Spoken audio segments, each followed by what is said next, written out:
শয়তান কেন আমাদেরকে আয়াতুল কুরসি শিখিয়ে দিয়েছে তা জানতে হাদিসটি শুনুন। সাহাবী আবু হুরায়রা রাদিয়াল্লাহু তাআলা আনহু রমজান মাসের এক রাত্রে যাকাতের খাবার পাহারা দিচ্ছিলেন। সেই সময় শয়তান মানুষের রূপ ধারণ করে কিছু খাবার চুরি করতে আসে। আবু হুরায়রা তাকে চুরি করতে ধরে ফেলেন এবং শয়তান তার মুক্তি পাওয়ার জন্য বলেন সে খুব গরিব এবং অভাবী, সেজন্য সে খাবার চুরি করেছে।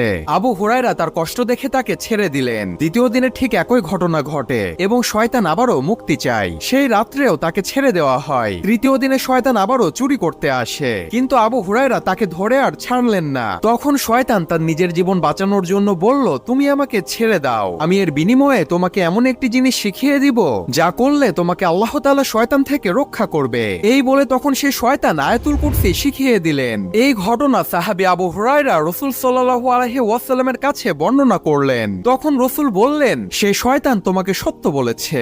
ইসলামিক ভিডিওর জন্য সাবস্ক্রাইব করুন।